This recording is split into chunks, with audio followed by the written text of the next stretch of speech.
Hey folks, Kilt-Man here. Come on, at your time travelling services. How are you all? Hope you're doing very well. Oh, gee.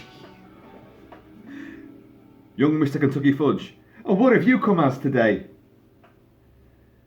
A Morlock. Yes, the Morlocks. From the time in the future when a young H.G. Wells, an inventor, a visionary, moves ahead of time to avoid war, to go ahead to where mankind must have reached a level of intellectual superiority where we don't need wars. Because these days, at the dawn of the Victorian age, we can't kill each other quickly enough, he discovers. So off he goes, several thousand years into the future, and discovers a peaceful world of the Eloi, where all the men look like Geoffrey from Rainbow, with little pastel-shaded Beatles bobs, and they're indifferent and apathetic towards life's injustices.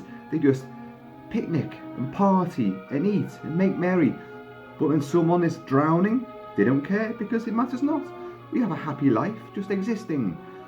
But really, it's all a big con. It's a big con job. They're being fed, they're being bred to be eaten like cattle by the monstrous Morlocks. Hideous, ape-like, simian, subterranean-dwelling cannibals who are an evolutionary offshoot of what we were in the time that the time traveller has tried to avoid. Yes, this is H.G. Wells' The Time Machine. H.G. Wells, visionary, absolute, prophet of sci-fi. Everyone talks about the likes of Ridley Scott, or maybe even these days Zack Snyder. But H.G. Wells, novelist, social commentator, wrote so many groundbreaking, genre-busting novels. Obviously, The Time Machine, War of the Worlds, Agatha Dr. Moreau, The Invisible Man. He was forward-thinking. For a guy that was born at the latter stages of the Victorian era, his visions, his ideas, air travel, the internet, biochemistry, biomechanics, atomic weapons, air power, all these things, he saw a lot of these come to pass. He died just after the end of the Second World War, 1946 I think he died. So he did see these things come to happen. The technology he talked about, the advent of rocket-propelled travel, of vehicles in the sky. He didn't see space travel, but he understood the possibilities of it way back when he wrote his individual novels. The War of the Worlds dealt with interstellar travel. So it was inevitable that Hollywood was going to come calling, knocking at his door and saying, "That idea sounds great for a movie. Can we pilfer that, please?" And there was none better than George Pal. George Pal was an equal visionary, although he did kind of take someone else's ideas, but he gave them the money, the production values from MGM, the gloss, the sheen, and that high-powered, audience sort of, I'm going to throw it out there. This was a novel which you probably haven't read, and I'm going to make a cinematic spectacle out of it, which you're all going to come and see. The likes of Destination Moon, When Worlds Collide, War of the Worlds, which of course was his big hit with H.G. Wells, and then The Time Machine in 1960. This adaptation is a gloriously, fondly recalled movie of great ideas, powerful visuals, a wonderful, truly emotional performance from Rod Taylor, Antipodean actor Rod Taylor, who, if you look at him in this movie in particular, there's a lot of expressions, a lot of visual similarity between him and a certain Mel Gibson, a younger Mel Gibson. They have that same look, and they have that same intensity. The younger Mel and Rod Taylor definitely seeds from the same pod, I would say. But we're racing ahead of ourselves. We're going far too quickly through time. So, what's the story? Well, Rod Taylor plays H.G. Wells. His name is George, and he is an inventor, and when we see his time machine, it's manufactured by H. George Wells. It's him! He is the time traveller. He is the orchestrator of all these events. And it's the dawn of a new year. So he's going to see in the new year with his friends. 4 friends. Alan Young's Philby, Scottish Philby, who's his real best friend, and 3 other select and learned colleagues from academia. And he invites them round to his lovely little mansion house, and he's prepared a little test, a prototype of the time machine, a lovely little constructed Victoriana steampunk vehicle full of plush seating which one person can travel, a crystal-headed gear stick which he sticks in and will move forward to go ahead in time. To go backwards, you pull it back and go back in time. A little dial will speed along, telling you what century you're in. Are you keeping up with all this? They ain't too bright, the Morlocks, although they're brighter than you think, as we'll come on to. You'll have your moment to shine, don't worry. So he has a little miniature device to show them, look, gentlemen, we've all talked about the 3 dimensions, but what about the 4th dimension, travelling through time? And they're all, yes, with the monocles in. Well, this is all well and good, but how does it help the world? And blah, blah, blah, blah, blah, blah, blah. Well, if you're creating another timepiece, George, that the artillery, for the guns, they need good, accurate timekeeping, because the Boers are giving us quite a time down in South Africa. And of course, this is what's fueling the time traveller's desire to escape. No matter what he does, he knows, because when they work out, oh, if this genuinely works, George, think about it, the commercial, possibilities, the military, the navy will need these. It's like, no, this is not for the military. This is the betterment of mankind. Don't you understand? And of course, they don't understand. His little miniature device with a nice little light show on the dining table. Watch as I move the little gear stick. In fact, he gets the good doctor, who doesn't believe a word of this, to use his finger to move the little gear stick. And whoop, it disappears. Whoosh. Where's it gone? George, where's it gone? It's travelling. It's still there, but it's travelling through time. It's occupying the same space, but it's travelling through time, so we can't see it. Well, that's just a parlour trick. And off they go. They don't believe his story that this could possibly happen. So he's all dejected. The new year's about to start. But Alan Young, Philby, his mate, who really is a good friend, stays behind. George, you look tired. You need to rest. And it's a great little trick you've done there, but think what it means, man. What would you achieve with it? Achieve? I want to leave this time behind. I'm a man ahead of my time. There's nothing for me here. No, just promise me you won't leave the house tonight. I promise I won't walk out that door. And it's... Philby leaves, but there's a goodbye, and it's... What? But do me a favour, reconvene, bring everyone back a week hence, which will be New Year's Eve, and we'll all get together and I'll discuss all of this again. Okay, alright George, have it your own way. I'll round up the others and we'll all be back in a week's time. But just promise me you're going to behave yourself. So, George straight away gets in his time machine, the full-size contraption, which is just so incredible to look at. Being movie buffs, we all want one of those, don't we? A working one preferably, but even so, just to sit in that and just be on your phone, But to play with that gear stick, no jokes, that gear stick, and watch that go round, and the big dish behind, swirling. I'd never leave that. I would have that made into like a hover chair as well. So, which I'm sure H.G. Wells also foresaw the hover chair as well, I think. But, so off he goes. Whoop! He leaves the time behind. In a great stop motion and fast frame jumping cinematic conceit, we will see him looking out the window, seeing fashions change on the mannequin in the dress shop over the road. We'll see plants live, prosper, and then wither and die.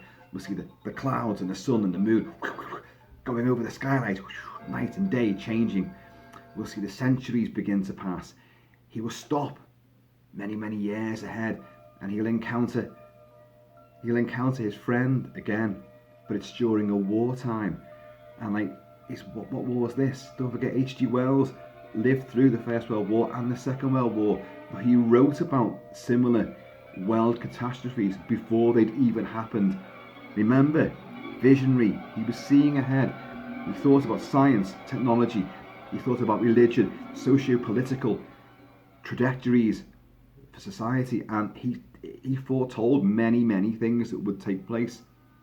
So much so that even Churchill would adopt some of his prose, some of his lines, and put them into his own, empowerment speeches. We'll fight them here, there, and bloody everywhere. Churchill would steal from H.G. Wells. He was a massive fan of H.G. Wells' fiction. So, and even though a lot of his stuff for Churchill would be warmongering, and we will, we're gonna crusade and we're gonna win, we will persevere, and all that kind of stuff. H.G. Wells was actually, he hated war. He was a pacifist. His beliefs were definitely on the pacifist side. He did not like this, which is why The Time Traveller is the epitome of H.G. Wells himself. Anyway, once again, we're racing ahead of ourselves, as if we didn't have all the time in the world. And we don't. I've only got about half an hour on this video file, as you guys know. So can the chitter chatter get to the point? He will encounter Philby's son as well. In a later, he will he'll go back to the time machine, and then he'll go travel ahead and discover that war is still taking place. Why is man just can't stop fighting? Why can't we just, join and forget our differences and work together? And it's destroying him all the more. But he'll encounter Philby's son, and Philby's son will go, the scientist who lived over there, my father devoted his life to him, that maybe he'd one day return. He's even erected a statue to him and all that. And this friendship spans, well, pretty much, centuries, millennia, this friendship. And it's truly, one of the wonderful elements of the movie is the warmth between Rod Taylor and Alan Young. Because Alan Young will play himself much older, and he'll play his son as well. In that little final moment when he's saying, George, promise me you won't go out that door. In fact, George, why don't you just come back to mine tonight? Because George lives alone. He just has a housekeeper, and Mrs. Hudson or whatever, and which isn't that upstairs, downstairs. And Philby will say to him, why didn't you come back to ours? There's plenty of food there. The missus would love to see you, and of course you haven't seen little Jamie for a while. And Rod Taylor, up to this point, because he's been dejected and ignored and ridiculed by his friends, he's dejected, and he's just, no, I can't stay here. This is not right. And he said, you haven't seen little Jamie for a while, and Rod Taylor's face just melts, and it's a wonderful little moment, a character moment, and Rod Taylor does it so well. He's looking away, and his face just, he breaks into a beaming smile of love, and because obviously he's like the untitled uncle looking after little Jamie, and but he'll encounter Jamie later on when Jamie's father, his best friend, has died, and it's just touching. It's a bit convenient that every time he stops the time machine, there's another war taking place. There's another pivotal moment, and then in the second time round, you've got these satellites, these space satellites going over, which dropping bombs, and Rod Taylor's time traveller will witness a cataclysm. The bombs will go off, and it'll disturb the tectonic plates, and lava will erupt from the bowels of the earth and consume mankind. It's a great place to watch all of this, because every time he stops, he sees something really pivotal. But it's all part of the story and the message. So he goes further ahead, and he gets sealed into a mountain, and then the mountain crumbles down, and he sees an idyllic paradise. So he slows down and stops, and he encounters the world, the dual world of the Eloi and the Morlock. And the Eloi are the apathetic, ridiculous cattle. He will meet Yvette Mimieux, who plays the... If only H.G. Wells had foretold what this name might have meant in later years, Wiener. Wiener. And they will educate each other. He will save her from drowning when all other people don't bother, because they just sit there, and she's gagging in this fast moving river. But he will explode into the waters and pull her to a safety. Then they'll all go and eat in this vast yet dilapidated hall with gorgeous overgrown fruit. Well, where did all this come from? How do you people live? He's questioning everything, and they don't have any answers. Nothing, because they're pathetic. They don't have any life. They don't have any history. Well, if you can't tell me, you must have books. Books will tell me everything. Books? Yes, we have books. Well, where are these books? So he gets taken off to go to the library. But the library's covered in dust and cobwebs. The curtains are falling down, and they see the shelves where the books are on. He goes, well, books, these will tell me what I need to know about you and how you've survived and what your life is like. Takes the first book out the shelf, and it's a lovely yet very subtle effect. The book just crumbles, the pages turn to dust, and that's it.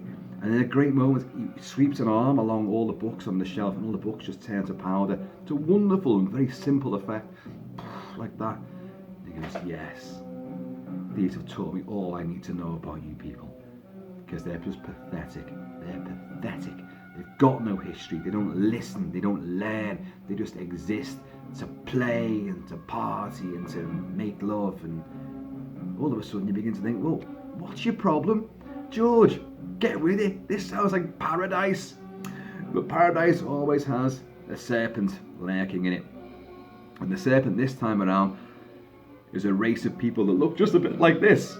Yes, they're greeny blue with glowing eyes and got rather strange, uniform, long blonde hair.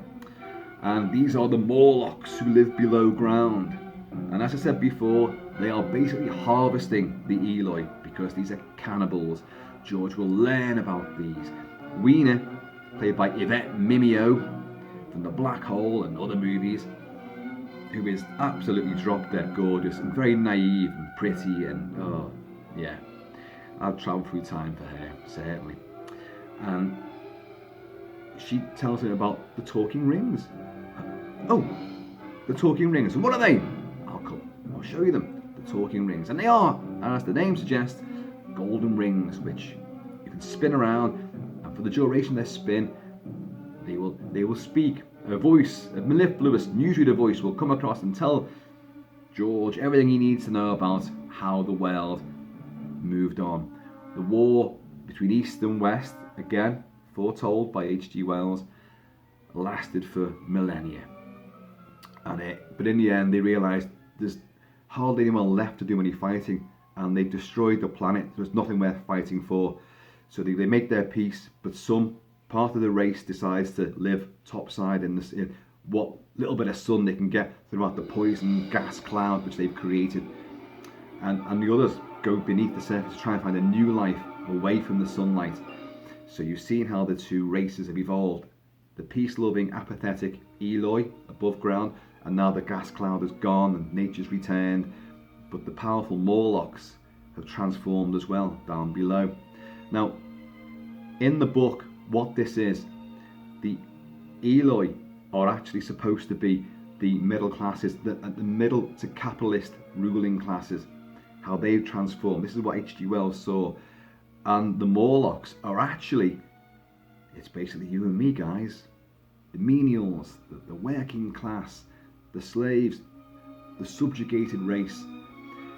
But what's happened is that they've evolved to then use, abuse and devour the ruling classes. That's how the balance has shifted. Now, in The Island of Dr. Moreau, Wells dealt with the same sort of conceit that the ruling classes, which would be the colonialist Dr. Moreau, would create a race of beast men who would be us, the slave class, the slave caste, who would then, at the end of the movie, form a revolution and take over the island and make it their own. That's the idea. But this has been reverted. Again, the underdogs are beasts, but they're in control. These beasts, as ridiculously simian and muscle-bound as they are, with glowing light bulb eyes and this, all exactly the same looking things. They are cannibals. They have a huge sphinx-like structure. Whenever that happens, folks, my contingency plan is to reach for whiskey. I think we better now. Yes, they constructed a sphinx-like edifice, which is where George's time machine has brought him to. That's the inside of the mountain. Once the mountain's eroded, is actually this huge sphinx, which is a beautiful image. So they have their own religion, their own iconography, and the Morlocks have underground vast machinery. You never learn what that machinery is, but it's down to the Morlocks that the fruit and the grounds are so fertile. They look after and they feed. You don't see any of this in the movie, but they clearly put the food out for the Eloi to eat, to keep them healthy, because they are their herd. That's their food cattle. They're living off these people. And then a siren will come on, and the siren is what George heard in one of his little stop-offs on the way to the future, when he's encountered this war, and it's the air raid siren. Again, H.G. Wells hadn't seen or heard an air raid siren, but George Pal, who directed the film, had. So he brings in the air raid siren, and that it's all clear, which means because we go underground, which is what they did in the Second World War. When the air raids were on, they'd hear the siren, they'd go and hide in the bunkers and shelters underground. So the Eloi are herded into the vast sphinx structure, has a great big door, and they'll go in while the siren's going, and then the door will shut and they'll all be eaten on the inside. But we've discovered already, George and Weena have discovered these huge sort of chimney pots out in the desert, which are belching out smoke and all sorts, and you can hear the machinery, the wearing, so he knows there's something down under there. So Weena has been led in as well. So George is now, oh no, I've got to get her back, you've got to fight back, you've got to learn to fight. He's realised what's going on. They're being consumed. So he climbs down in there and he wages a one-man war against the Morlocks beneath the ground in the subterranean caverns. Beautiful. He will go in and he'll rescue all these Eloi prisoners, but there's more Morlocks than he can fight off. They don't like light, obviously, because they live underground. So a match, a torch, soaked in oil, set ablaze, and they're like, oh! So you can distract them for a moment, but he's outnumbered, and he starts fighting with them. Rod Taylor does a lot of his own stunts here, leaping from rocky chasm to little rocky gantry, fighting with these things, these hulking brutes. At one stage, he picks one up and throws it overhead, and it's Rod Taylor doing it. And I've watched, and I think, how has he done that? These are big, stocky guys, and Rod Taylor just does it. It's brilliant. A lot of punching in the face and all that. It's quite gory as well. A lot of the Morlocks take a blow to the head and they'll crumple down, and then they'll dribble blood out of their gob and onto their bluey green chests. And it's kind of violent. And of course, you see all the bones of previous Eloi banquets that the Morlocks have feasted upon. But all of a sudden, he will be in jeopardy. He's overpowered by these, but he's been teaching them, fight back. Eloi, you just fight back. So one of these Jeffreys from Rainbow, he sees what Rod Taylor's been doing, and he, in a great moment, he makes a fist like that and looks at it, and then he holds it like that's a weapon and rams his fist on the back of this Morlock. It's my own hand, but I will wield it like a weapon. Bang! He leads a revolt. It's a rebellion, a world-sized rebellion, but in a microcosm. It's just, for the benefit of this story and the film, it's not a huge country, nationwide, worldwide revolution. It's just marginalised. Like the only Morlocks are in this little bit neck of the woods, and the only Eloi in this neck of the woods. There's a whole fucking big planet there, which he seems to have forgotten about. But obviously, if you can make revolution work there, you can make it work anywhere. So he leads the revolt, and they fight back and they escape. But all the machinery starts going off into haywire. They manage to climb up these chimneys and get out just in time before kaboom under the ground, and the chimneys sink beneath the ground. and the Eloi have a whole new universe of feelings and experience to discover. George does say they've got no reason to be afraid anymore. What he forgets is they weren't afraid to begin with. They weren't. While he makes his first tentative investigations into this brave new world before he's met anyone, there are things forming in the woods which are Morlocks, and it's very full of suspense and chills and thrills. But they're not afraid of that at all. They just think this is what happens. You know, we hear that siren, off we go, and we disappear in there. Don't know what happens. They're not bothered. It's not until like they're all hiding in this cavern and this sort of thin silk gauze between them and the Morlocks are advancing when they realise, oh shit, it wasn't such a good idea after all, was it? But and then of course Rod Taylor, George helps them all escape. But he has another battle with the Morlocks because he knows this is not his time. It doesn't work for him. He needs to go back and report all this, so he tries to get back to his time machine, but the Morlocks have dragged it back. They've moved it back into the Sphinx, so he has to get in there, but the door's shut before Weena can join him. He manages to fight the Morlocks off in a great stop-motion moment. He goes forward in time by mistake and sees one of the Morlocks that he's clubbed to death wither and die and decompose and become bones, which then become powder. Shit, I've gone the wrong way. Pulls it back. Goes back in time, goes back to the night he's meant to meet his friends. And of course he comes in and they're already sitting there. Well, there's George. Damn the man, he's kept us waiting. Hasn't he got a watch? There's clocks everywhere because he's obsessed with time. And he comes in and he's all ripped up and bloody and tired and knackered. And he's like, he sits down at the table. George, what's happened to you, George? So George, listen, my friends, I'll tell you what happened. So he then recounts all this story, the future, the wars, everything. And they're like, oh George, you and your stories. Well, I won't believe a word of it, says the doctor again, who's the stuffy old bastard. Like, I won't believe a word of it. And they're not, right, anyway George, Happy New Year. And off they go, because it's New Year's Eve. Off they go. This guy's just who is going to go to someone's house and then be told by the host, who's covered in blood and like got this story, I've got a flower from the future which couldn't possibly bloom in the winter time in the UK, and it's full of bloom and colour and petals and all that, and it's nothing that anyone's seen, and that's evidence that he's brought there, and this story, and they're like, oh George, yes, whatever, Happy New Year, and off they go. You'd be like, mate, what have you been smoking? What have you been injecting? What have you been drinking? Come on, what's Mrs. Hudson been doing to you in the past 7 days? Oh, there's so many questions, but it doesn't matter. It doesn't matter. Because the film is a glorious, colourful, fanciful romp. It's fantasy, writ, huge, large, and full of escapist adventure, full of possibilities from H.G. Wells, from George Pal, ideas cascading all the time. The action is great. The Morlocks are tremendously ruthless and frightening creatures. The time machine is a glorious prop. Russell Garcia's score is beautiful, sweeping, romantic. It's got menace, it's got wonder, it's got charm.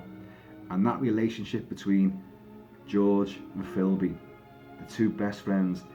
We've all got many friends, I'm sure. I have too many, I would say. You can never have too many.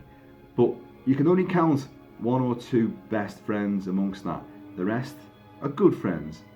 And the film epitomises that in many ways. These are his associates, his colleagues. They are friends, but he can't trust them or rely on them. But Philby he can. And those scenes between Rod Taylor and Alan Young are so touching and sincere. They're heartbreaking. But of course, he knows this isn't the time for him now either. It's best to go back to the future again. Which of course would be another film franchise.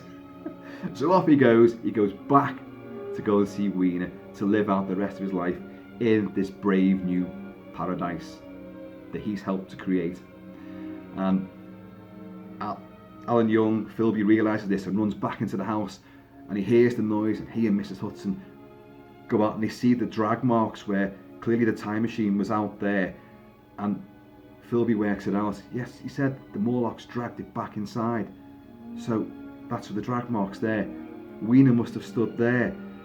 He's gone back. He's gone back. And he spends the rest of his own life waiting to see his friend again. Folks, The Time Machine is an absolute wonder of cinema. Adventure, escapism, ideas, and a touching human story as well. And lots of monsters too. The Morlocks, the stuff of nightmare. They are. They're terrifying things. Folks, I have been and always shall be Kilt-Man, and he shall always be a wild renegade. Folks, please be happy, be healthy, take it easy. Watch The Time Machine. It transports you literally, and it's a tremendous feel-good movie, despite having such desperation and despair and angst and emotional and intellectual upset at the start. It's a wonderful life-affirming story as well, the way it transpires, and told in a very clever way. Folks, I'm going to see you all later in time. Laters! Or will it be earlier? Later, earlier, time? Who knows?